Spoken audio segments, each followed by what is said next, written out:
Today, I'm answering some of the most frequent questions you have about using a bread machine. And we're starting with the most frequently asked question, which is, should I buy a bread machine?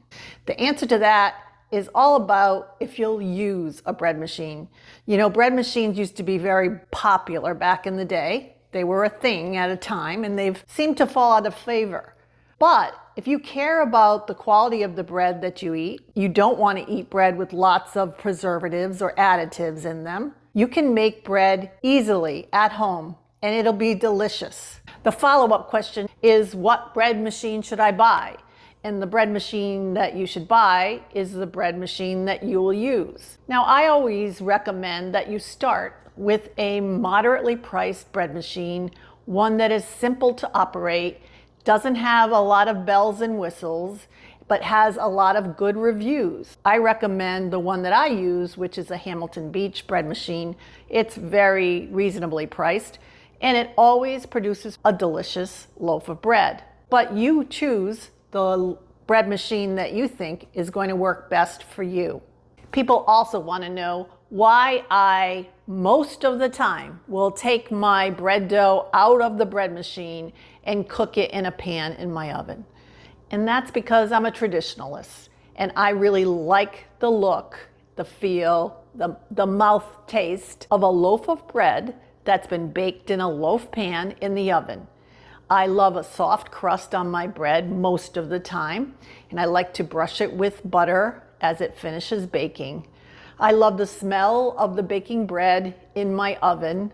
I love to see it cooling on a rack on my counter. I love all of that. So while I use a bread machine to make making bread an easy process for me, I really love the traditional nature of making bread. And I hold on to that by shaping my loaves, rolls, whatever, by myself, cooking them in a pan in the oven. If you're wondering whether it matters what kind of flour you use to make your bread, generally, yes, it does.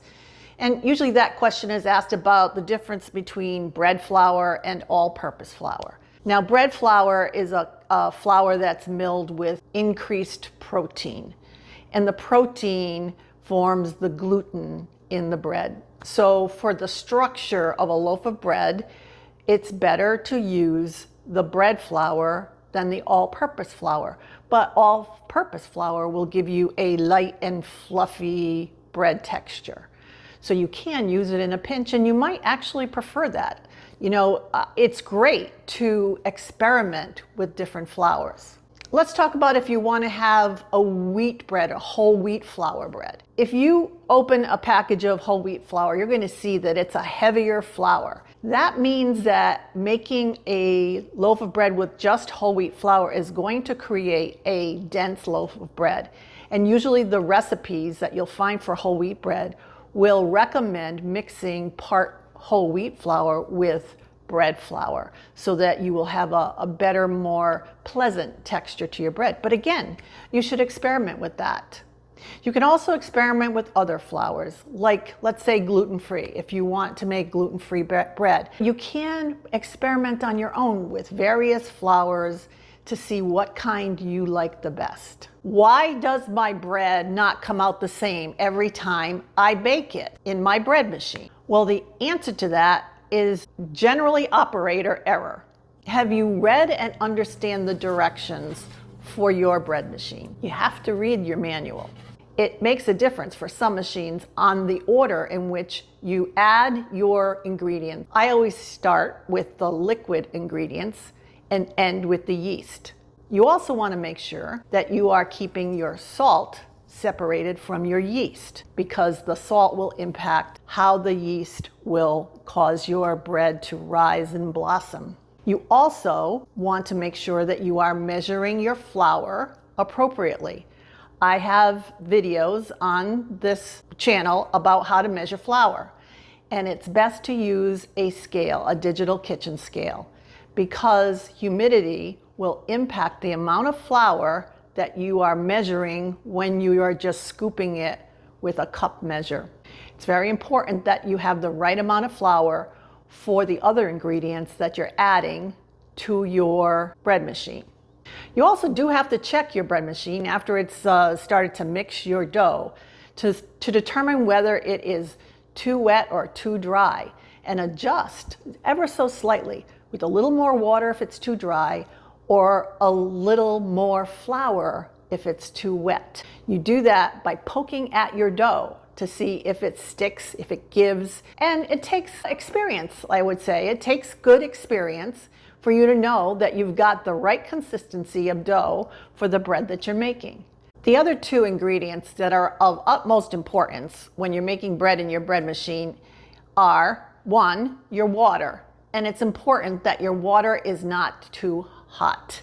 Hot water will kill your yeast. I recommend that you use baby bottle warm water as your go-to.